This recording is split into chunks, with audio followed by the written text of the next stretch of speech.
기도하겠습니다. 사랑과 은혜가 충만하신 하나님 감사합니다. 이 시간 우리가 함께 드리는 예배를 기뻐 받아주시고 하나님을 진심으로 청하기를 원합니다.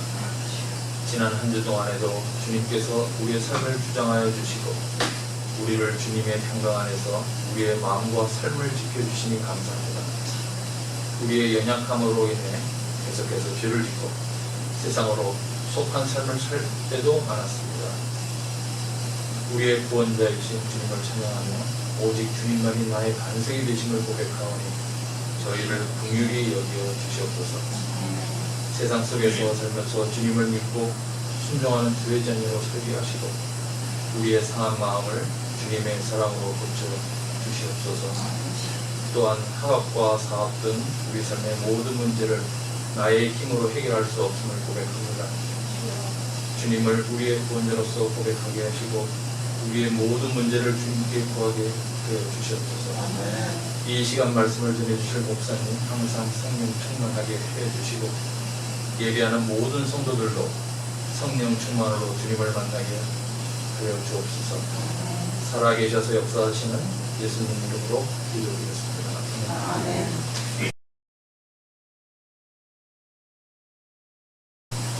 대무대전서 제1장. 가족할 줄 아는 사람에게는 경건은 큰 이득을 줍니다. 우리는 아무것도 세상에 가지고 오지 않았으므로 아무것도 가지고 떠나갈 수 없습니다. 우리는 먹을 것과 입을 것이 있으면 그것으로 만족해야 할 것입니다. 그러나 부자가 되기를 원하는 사람은 유혹과 울무와 여러 가지 어리석고도 해로운 욕심에 떨어집니다. 이런 것들은 사람을 파멸과 멸망에 빠뜨립니다. 돈을 사랑하는 것이 모든 악의 뿌리입니다. 돈을 쫓다가 믿음을 떠나 헤매기도 하고 많은 고통을 겪기도 한 사람이 더러 있습니다. 하나님의 사람이여 그대는 이 악한 것들을 피하십시오. 의와 경건과 믿음과 사랑과 인내와 온유를 쫓으십시오. 믿음의 선한 싸움을 싸우십시오. 영생을 얻으십시오. 하나님께서는 영생을 얻게 하시려고 그대를 부르셨고 또 그대는 많은 증인들 앞에서 훌륭하게 신앙을 고백하였습니다. 나는 만물에게 생명을 주시는 하나님 아빠 본디오 빌라도에게 훌륭하게 증언하신 그리스도 예수 앞에서 그대에게 명령합니다. 그대는 우리 주 예수 그리스도께서 나타나실 때까지 그 계명을 지켜서 홈도 없고 칭송받을 것도 없는 사람이 되십시오. 정한 때가 오면 하나님께서 주님의 나타나심을 보여주실 것입니다. 하나님은 찬양받으실 분이시요 오직 한 분이신 통치자이시요 만왕의 왕이시요 만주의 주이십니다. 오직 그분만이 죽지 않으시고 사람이 가까이 할 수 없는 빛속에 계시고 사람으로서는 본 일도 없고 또 볼 수도 없는 분이십니다. 그분에게 존귀와 영원한 주권이 있기를 빕니다. 그대는 이 세상의 부자들에게 명령하여 교만해지지도 말고 덧없는 재물에 소망을 두지도 말고 오직 우리에게 모든 것을 풍성히 주셔서 즐기게 하시는 하나님께 소망을 두라고 하십시오. 또 선을 행하고 좋은 일을 많이 하고 아낌없이 베풀고 즐겨 나누어 주라고 하십시오. 그렇게 하여 앞날을 위하여 든든한 기초를 스스로 쌓아서 참된 생명을 얻으라고 하십시오. 이는 하나님의 말씀입니다. 하나님 감사합니다. 하나님 아버지의 사랑하심과 그리스도 예수의 은혜와 평안이 우리 모두에게 있기를 기원합니다. 코로나 팬데믹 이후에 물가가 엄청나게 오르고 있습니다. 미국뿐만이 아니라 한국도 전 세계적으로 그리고 물가 상승이 정말 이제 모든 사람들의 큰 관심사가 되었습니다. 요즘에 장 보러 가서 평소에 나오지 않던 금액들이 나오는 걸 보면서 깜짝깜짝 놀랄 때가 많이 있습니다. 일부 국가들은 또 지금 국가 부도의 위기 앞에서 흔들리고 있고 IMF 구제 금융을 받기 위해서 또 신청하는 국가들도 있다고 하죠.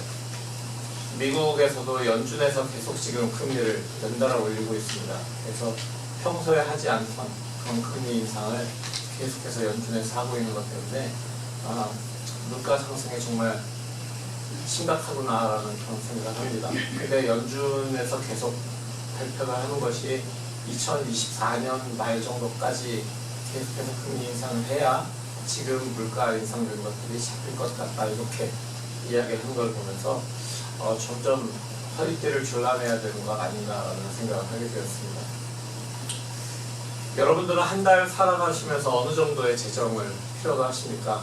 보통 이렇게 가계부를 한국에서는 쓴다고 하잖아요. 근데 가계부를 쓰면서 체크해 보는데 어느 정도 필요하신지 모르겠어요. 집 모기지 또는 렌트, 학비, 각종 세금, 공과금, 뭐 차량 유지비, 식료품비, 또 건강을 위한 비용이라든가 또는 여가를 위한 비용, 자녀들이 있는 경우에 자녀들을 위한 비용들, 또 사람들하고 만나면은 여러 가지 비용이 들지요. 그래서 그런 것들, 그리스도인이나 교회 헌금도 포함되겠지만은 이 모든 재정들이 얼마나 들지 이렇게 가만히 앉아서 따져보면은 예전과는 굉장히 많은 차이가 나는 것을 느끼게 됩니다. 저도 아내와 함께 앉아가지고서 계산을 해보는데 식료품비가 훅훅 올라가더라고요. 식료품비하고 가스비가 정말 많이 올라갔었는데 그나마 가스값이 조금 안정이 되어서 요즘에는 다행이다라고 생각을 합니다. 그냥 둘이서 일하고 있지만은 카드를 계속해서 결제하는 걸 갖다가 보니까 그냥 뭐 저축이라는 거는 생각도 안 하고 그냥 하루하루 주님 주신 것을 감사하면서 살아야겠다라는 그런 마음만이 들 뿐입니다. 어쨌든 지금까지 굶지 않았어요. 렌트나 모기지 밀리지 않았습니다. 그래서 계속해서 건강하게 살 수 있었던 것, 이런 것들이 그냥 감사하다, 기적이다 라고 생각을 합니다. 가끔 가다가 한 번씩 그럴 때는 있어요. 뭐 자동차가 갑자기 고장이 났어요. 아니면은 갑자기 뭘 잘못 먹고 응급실을 갔는데 응급실 비를 이만큼 나오는 거 아시죠? 그런 게 나오면은 그런 건 이제 또 갚아야 되니까 그거를 보험으로 커버해도 갚아야 될 돈이 한참 되다 보니까 그거를 이제 전화해서 내가 한 달에 50불씩 갚을게, 한 달에 한 60불씩 갚을게 이렇게 얘기해서 계속 갚아나가는 거. 뭐 그나마 그런 것이 되니까 감사하다라고 생각할 수 있습니다. 그럼 제가 이런 삶에 대해서 만족할까요? 제가 이 삶에 대해서 자족하는 삶이라고 제가 이야기를 할 수가 있을까요? 그 대답은 좀 이따가 드리도록 하겠습니다. 오늘 사도 바울은 자신의 아들처럼 여기던 디모데에게 편지를 보내는 그 내용에서 그리스도인으로 살아가면서 삶의 모습이 여러 가지가 나타나야 될 것인데 그 중에서 물질과 관련된 삶의 모습에 대해서 이야기해주고 있습니다. 그러면서 제일 앞부분에 자족할 줄 아는 사람에게는 경건은 큰 이득을 준다라고 이야기합니다. 근데 이 구조를 제가 계속 한글로다가 새 번역으로 읽다 보니까 조금 이상해서 개역 개정으로 옛날 번역으로 보니까 그것도 비슷하더라고요. 그래서 이게 조금 더 쉽게 와 닿을 수 있는 방법은 없을까? 그래서 그럴 때 저는 영어 성경을 보거나 뭐 이제 저는 헬라어 성경을 이렇게 조금 읽을 수가 있으니까 헬라어 성경에 순이 어떻게 되어 있나 뭐 이런 것들로 그 다음에 문법이 어떤 건가 이런 걸 좀 보면서 해석을 하게 되는데 NLT라고 하는 그 가장 최근에 영어로 번역된 성경에는 이렇게 되어 있어요. Yet true godliness with contentment it is itself great wealth. 제가 발음을 좀 안 좋아요. 그래서 번역을 해봤습니다. 그랬더니 자족함이 있는 참된 경건은 그 자체가 큰 부요함입니다. 이렇게 번역이 되었습니다. 그러니까 조금 우리가 가지고 있는 성경의 번역과는 어순이 조금 말의 뉘앙스가 달라져 있죠. 그러면서 자족하다는 말이 그럼 도대체 뭘까?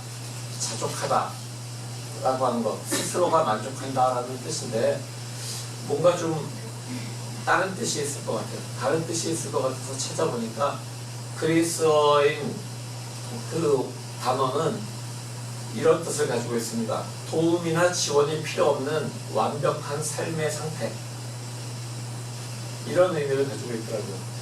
아니 그런데 개인마다 자족의 기준이 좀 다를 것 같은데요. 개인마다 분명히 자족의 기준, 만족의 기준은 분명히 차이가 있을 텐데 어떤 사람은 이만큼으로도 만족하고 얼만큼은 어떤 사람은 이만큼으로도 만족할 수 있는데 도대체 무엇이 자족일까라고 생각을 해보았습니다. 그런데 사도 바울은 오늘 말씀을 통해서 자족이 무엇인가에 대해서 우리에게 이렇게 이야기해 줍니다. 7절과 8절입니다. 우리는 아무것도 세상에 가지고 오지 않았으므로 아무것도 가지고 떠나갈 수 없습니다. 우리는 먹을 것과 입을 것이 있으면 그것으로 만족해야 할 것입니다. 아멘. 이라고 될까요? 이게 아멘 소리가 나오시나요? 안 나오시는 것 같아요. 저는 아멘 했는데 아멘 하면서도 조금 이렇게 좀 아멘이라고요? 이렇게 마음이 큽니다. 먹을 것과 입을 것이 있으면 그것으로 만족해야 된다. 빈손으로 왔으니까 빈손으로 갈 거다. 뭐 이런 이야기입니다. 그냥 사자성어 같은 그런 한문 표현으로도 봉수의 봉수거라는 표현이 있고, 서양 속담 중에는 장의차, 그러니까 퓨너럴 홈 그 차는 뒤에 트레일러가 없다, 뭐 이런 얘기도 있대요. 그러니까 가지고 갈 게 없다는 얘기죠. 근데 이게 자족이다라고 지금 바울이 이야기하고 있는 겁니다. 그럼 여기서 우리가 이렇게 얘기할 수 있어요. 이거 보세요, 바울 선생님, 그건 1세기 때 얘기고 21세기는 얘기가 달라요. 세상에 달라졌으니까 얼마나 필요한 게 많은데요. 그러면서 우리가 21세기에 살아가니까 우리에게 필요한 건 더 많이 있습니다. 이렇게 우리의 자족의 기준은 달라요. 이렇게 얘기할 수가 있을 것 같습니다. 그렇습니다. 우리가 누리는 것 중에는 1세기에 없었던 것들이 있어요. 1세기에 뭐 이런 거 없었잖아요. 1세기에 책, 종이, 이렇게 좋은 종이나 좋은 프린터로다가 할 수 있는 이런 것들이 그 당시에 그렇게 풍족했을까라고 생각을 해봅니다. 삶을 살아가는 데 필요한 재정의 쓰임새도, 재정의 범위도 굉장히 달라졌습니다. 보고 듣는 것, 그리고 인터넷의 발달로 인해서 지금 이 시간 여기에 앉아서 전 세상에서 일어나는 것을 다 볼 수가 있잖아요. 그러니까 내가 가지고 있는 것이 뭔지, 다른 사람이 가지고 있는 것이 뭔지 금방 비교할 수 있습니다. 어떤 사람들이 나 이거를 샀는데 하고 인스타에다 찍어가지고 올리면은 나는 없는데 라는 마음을 가질 수도 있고, 나는 그거보다 조금 더 좋은 거 이거 가지고 있지 라고 얘기할 수도 있습니다. 그러면서 무언가 비교하는 삶을 살게 되는 것입니다. 그래서 없으면 부러워하고, 또 부러워하면 또 자랑하는 마음을 가지게 되어서 또 뭔가 또 챙겨서 또 그걸 가지고 자랑하는 이런 삶을 살아가게 되는 거예요. 그래서 요즘에 제가 즐겨 듣는 노래 중에서 장기하에 부러운 게 없는 그 삶을 사는 노래가 있어요. 근데 정말 부러우면 자랑하고 싶고, 자랑하면 부러워지고, 뭐 이런 가사가 있는데, 여러분들도 들어보세요. 그게 아마 요즘에 우리의 삶인 것 같은 그런 가사입니다. 근데 이게 문제가 뭐냐면, 내가 없으면, 다른 사람이 가지고 있고 나에게 없으면 나는 굉장히 불안해지기 시작합니다. 다른 사람들은 다 뭐 건강도 있고, 뭐 회사에서 401k도 하는데 거기다가 IRA도 하고 있어 라고, 뭔가 나는 은퇴연금을 하나 더 들고 있지, 뭐 이렇게 하고 있으면 살짝 불안해집니다. 한국에 방문했을 때 한국에서 병원에서 물어보는 거예요. 실비보험 드셨어요? 라고. 그게 뭐예요? 라고 물어봤더니, 병원비를 의료보험으로 커버하고 나서 내 주머니에서 나가는 아웃오포켓의 그 비용을 실비보험이라는 걸로 커버를 해준다는 거예요. 그래서 그런 보험을 들었냐고 묻는 거예요. 그래서 안 들었는데요. 그러면서 그냥 돈을 내고 나왔습니다. 그러니까 생각해보니까 실비보험이라는 게 있으면은, 정말 실비보험을 평소에 들어보면은 큰 병에 걸렸을 때 의료보험으로 커버되고, 나머지 우리가 내야 될 것도 그 실비보험으로 커버되니까 얼마나 편하고 좋겠어요. 나는 평소에 조금씩 넣어둔 그 보험이었는데, 큰 병에 걸려서 큰 병원비가 될 때 나는 내 주머니에서 돈을 더 추가로 내지 않아도 되니까 좋다라고 하는 그런 마음이 들 수밖에 없는 거죠. 그러니까 나이가 들어가면서 두려움이, 건강에 두려움이 생기면 실비보험을 들어줄 걸 그랬나 라는 그런 생각을 하게 되면서 살아가는 것입니다. 근데 먹을 것과 입을 것이 있으면 그것으로 만족해야 된다 라고 그렇게 얘기하니까 얼마나 이게 현실성 없는 그런 말로 들리는 걸까요? 지난주 성서 일과의 복음서 본문에서 예수께서는 이렇게 말씀하셨어요. 한 종이 두 주인을 섬기지 못한다. 그가 한쪽을 미워하고 다른 쪽을 사랑하거나 한쪽을 떠받들고 다른 쪽을 업신여길 것이다. 너희는 하나님과 재물을 함께 섬길 수 없다. 누가복음 16장 13절의 말씀인데요. 하나님과 재물을 함께 섬길 수 없다라는 이 말씀은 어떻게 보면은 하나님을 섬겨야 되니까 재물을 섬기지 마, 재물을 탐하지 말고 모으지도 마 라는 그런 말씀으로 잘못 오해될 수도 있습니다. 가난한 게 좋은 거야 라고 그렇게 오해가 될 수도 있습니다. 근데 이것은 가난함을 무조건 미워하는 것이 아니라 재물에 대한 우리의 태도를 이야기하고 있는 것입니다. 우선 순위가 중요한 거고요. 삶의 방향이 중요하다. 삶의 지향이 중요하다라고 제가 말씀드리는 바로 그것과 관련이 있는 것입니다. 어떤 사람은 가난하지만 돈을 사랑하는 사람이 있습니다. 가난하지만 돈을 사랑하지 않는 사람도 있어요. 부자지만 돈을 사랑하는 사람도 있고 돈을 사랑하지 않는 사람들도 있습니다. 문제는 사람의 시각으로 그것을 볼 수가 없다는 것이 문제죠. 하지만 성령께서는 사람의 마음을, 중심을 아시는 분이십니다. 그 사람의 그 사랑이 하나님을 향하는지 돈을 향하는지 성령께서는 알고 계시다라는 것이죠. 먹을 것과 입을 것이 있으면 그것으로 만족하는 사람인지 아닌지를 성령께서 아신다라고 하는 것입니다. 그런데 이런 지향을 살아가야 되는 그 교회가, 그리스도인들의 공동체인 교회가 오늘날 그 지향을 잃어버린 것이 문제입니다. 자족할 수 있는 참된 경건, 바로 그것을 교회가 잃어버리고 있습니다. 그 문제는 그 공동체에 속한 사람들이 자족함이 없기 때문에, 자족함이 있는 경건이 없어지기 때문에 그런 것 같습니다. 어떤 사람은 렌트를 사니까 조금 작아도 집이 하나 있으면 좋겠다라고 생각할 수 있고요. 실제 작은 집이 하나 있는 사람들은 조금 더 넓은 방 하나 더 있는 집으로 가고 싶다라는 생각을 합니다. 교회도 마찬가지입니다. 교회 성도가 한 20명 정도 돼요. 그러면 50명 정도만 되면 정말 좋겠다라는 마음을 가지고요. 어떤 사람들은 50명이 되고 나면은 좀 더 큰 교회 건물로 옮겼으면 좋겠다, 더 큰 건물을 짓고 싶다, 뭐 이런 마음을 가지고, 그러면서 성도가 300명만 되면 그거 할 수 있을 텐데, 뭐 이런 식으로 점점점 눈에 보이는 것에 우리의 마음을 주기 시작합니다. 그러니까 외형을 키우는 거에만 집중하는 그런 교회가 점점 늘어나고 있는 것이죠. 이 상황에서 우리 그리스도인의 삶의 지향이, 우리가 함께 모인 공동체의 방향이 어디로 있는지 우리는 점검을 해보아야 합니다. 바울은 디모데에게 이렇게 얘기합니다. 하나님의 사람아, 이렇게 이야기하면서 악한 것들을 피하고 믿음의 선한 싸움을 싸우라고 이야기합니다. 이 권면이 사실 디모데에게 주는 개인적인 권면인 것 같지만 사실은 그리스도인 모두에게 주는 그런 권면입니다. 자족함을 얘기하다가 왜 갑자기 선한 싸움 얘기를 하냐고요? 자족함이 있는 경건이라고 하는 것이 그냥 얻어지는 것이 아니라 싸움을 싸우는 것 같은 그런 치열함 속에서 얻어지는 것이기 때문입니다.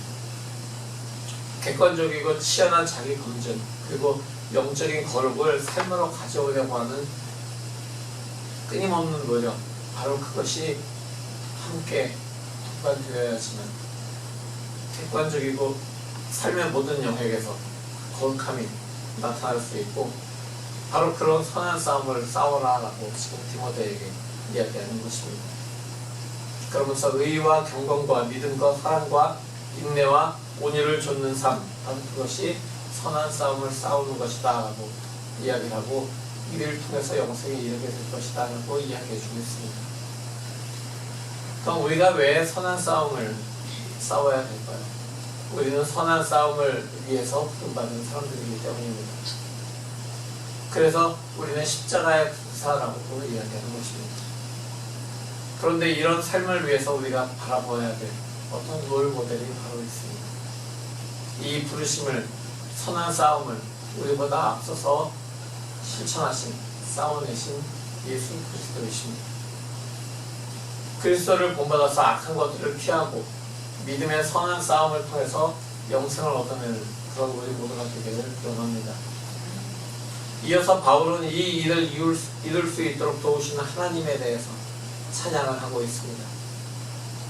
하나님은 찬양받으실 분이시오, 오직 한 분이신 통치자이시오, 만왕의 왕이시오, 만주의 주이십니다.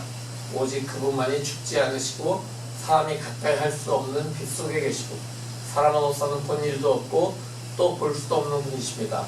그분에게 존귀와 영원한 주권이 있기를 빕니다. 아멘. 이렇게 하나님을 찬양합니다.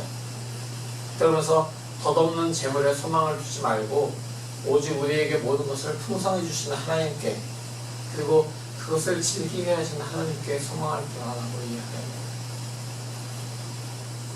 그렇습니다. 우리에게 먹을 것과 입을 것을 주시는 분, 그분이 하나님이십니다. 하나님은 먹을 것과 입을 것을 그냥 주시지 않고 풍성하게 주시는 분입니다. 일용할 양식이라고 보통 우리가 주님께서 가르치신 기도에도 되어 있고 오늘 본문에도 먹을 것과 입을 것이라고 이야기가 되어 있지만, 겨우 사는 입에 정말 풀치는 정도라는 것이 아니라 하나님께서는 우리에게 주신 것을 우리가 즐길 수 있을 정도로 주시는 분이십니다. 그래서 주님께서는 우리에게 풍성히 주시는 분이다, 우리에게 넉넉하게 주시는 분이다라는 것을 우리가 깨달아야 됩니다. 그렇다고 오늘 복음서의 그 비유에, 부자와 나사로의 비유에 나오는 그 부자처럼 좋은 옷을 입고 흥청망청 즐겨라 라고 하는 것은 아닙니다. 적은 것으로도 자족할 수 있기 때문에 우리는 그것을 즐길 수 있는 것입니다. 우리에게 주신 것을 이거면 넉넉합니다, 이 정도면 내 삶에 감사로 받겠습니다, 이렇게 주님께 말씀드리면서 만족하는 삶, 그걸 통해서 우리가 우리에게 주신 것을 즐길 수 있는 것입니다. 우리에게 주신 것을 통해서 우리가 선을 행하고 좋은 일을 많이 하고 아낌없이 베풀고 나누는 그런 삶을 즐기는, 바로 그것이 우리가 살아야 될 삶의 모습인 것입니다. 제가 아까 미뤄놓았던 대답에 대해서 대답할 시간이 되었습니다. 솔직히 말하면 저는 만족하다라고 이야기할 수 없습니다. 하지만 이 은혜가 지금 내 삶에는 족합니다라고는 이야기할 수 있습니다. 조금 더 여유로웠으면 좋겠습니다. 그래서 가끔 가다가 파워볼 얘기가 나오면은, 그래? 나도 이러다가 그런 거 안 해도 주실 때가 되면 주실 것이고, 나에게 쓸 때가 되면은 또 쓸 수 있는 그런 마음을 주실 것이고, 그렇기 때문에 저런 걸로 눈길 돌리지 말자라고 금방 눈길을 거두어버립니다. 여유로운 걸 바라지만 아직도 주중에 일할 수 있고 주말에 사역할 수 있는 그런 건강을 주신 것이 감사합니다. 그런 일들을 통해서 우리에게 먹거리와 입을 거리를 주시는 주님, 그걸 또 그냥 나만 먹고 쓰는 것이 아니라 계속해서 나눌 수 있는 그런 마음을 주셔서 나누면서 기뻐할 수 있는 그런 즐거움을 누리게 하신 주님께 감사할 뿐입니다. 내 삶을 어떻게 하면 더 여유롭게 할 수 있을까 그러면서 아예 하나 더 들어야 되나, 재정을 조금 더 어떻게 걷어들일 수 있을까에 신경 쓰는 것보다는 그냥 나를 향한 하나님의 뜻이 무엇인가 조금 더 알아가는 데 시간을 쓰는 게 조금 더 유익하게 삶을 살아가는, 즐겁게 삶을 살아가는 방법이라고 생각이 됩니다. 물론 은퇴 후를 생각하지 않을 수는 없습니다. 지금처럼 뭐 한 달 수입 가지고 그 다음 달에 또 카드를 갚고 또 그 다음 달을 벌면 또 카드를 갖고 살아가는 삶을 살면서 은퇴 후를 생각하지 않을 수는 없어요. 은퇴한 다음에 모든 일을 하지 않을 때 나는 무엇을 먹고 살아야 될까라고 생각할 수 있는데, 내일 일은 내일 염려하라라고 하셨기 때문에 굳이 은퇴 후까지 당겨서, 또는 아프지도 않을 병 때문에 실비보험 들어가면서 그렇게 당겨서 조바심 내고 싶지는 않은 것입니다. 지금까지 지키신 하나님께서 은퇴 후에도 먹을 것과 입을 것을 주실 것이라는 것을 압니다. 그렇기 때문에 염려가 없는 것입니다. 은퇴 후에도 하나님의 뜻 안에서 즐겁게 살 준비를 하는 것, 그것이 지금 내가 해야 될 은퇴 후 기획, 은퇴 후에 대한 생각이면 좋을 것 같습니다. 그래서 삶 속에서 자족함을 배워가는 중입니다 라고 하는 것이 저의 결론적인 대답인 것입니다.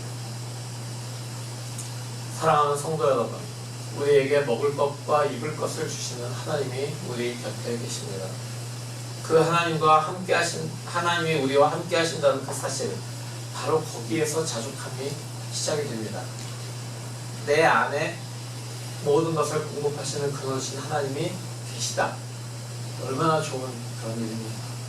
만약에 내 외부에 무언가 그런 근원이 있다면 우리는 그 근원이 없는 것을 통해서 그것으로 인해서 불안해야 되지만 내 안에 우리에게 모든 것을 주신 하나님이 계시다는 것을 통해서 우리가 자족하고 즐거워할 수 있는 것입니다.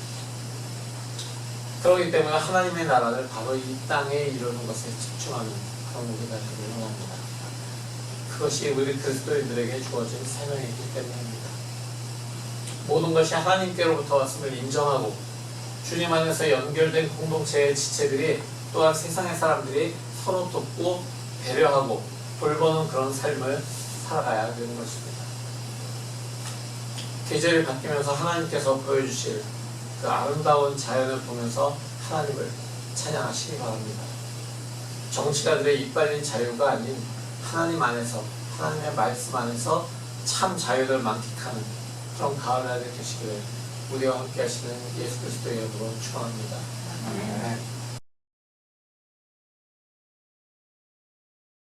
오늘 이 말씀을 가지고 우리는 기도하기로 합니다. 주님, 나에게 자족함을 배워가게 하시니 감사합니다.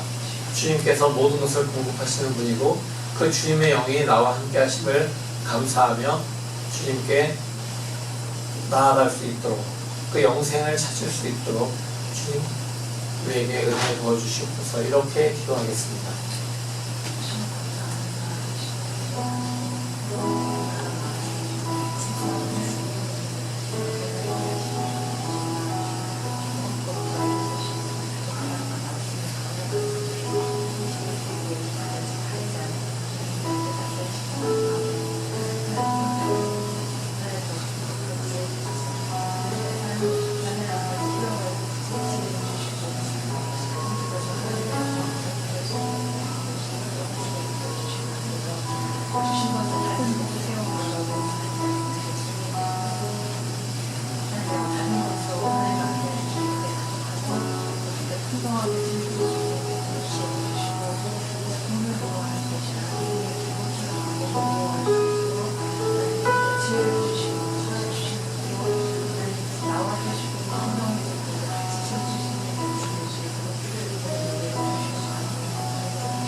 주님, 우리는 명절을 지날 때마다 우리에게 명절에는 좀 넉넉한 마음이 생긴다라는 것을 깨닫습니다. 그러나 우리가 명절에 무엇이 풍성해서 넉넉한 마음을 가지고 있다기보다 우리 모든 삶이, 날마다의 삶이, 매 순간의 삶이 주님께서 공급하시는 것을 통해서 우리가 먹고 입음을 우리가 사용할 수 있음을 우리가 알기 때문에 우리가 매 순간을 넉넉하다, 주님이 나와 함께 하시기 때문에 넉넉하다라고 고백합니다. 주님, 그 넉넉함으로 인한 기쁨 그리고 그것을 나누는 즐거움이 우리 삶에 계속 되어질 수 있도록 주님께서 우리를 깨우치시고 우리가 주님 안에, 주님이 우리 안에 계심을 감사하는 그것으로 자족해하는 우리가 될 수 있도록 주님 은혜 부어주시옵소서. 우리에게 자족함을 가르치신 예수 그리스도의 이름으로 기도합니다.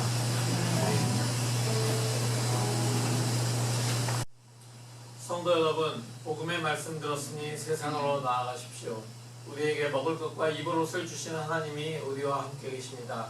이 사실이 우리의 삶에 자족함을 주는 것을 기억하십시오. 아멘.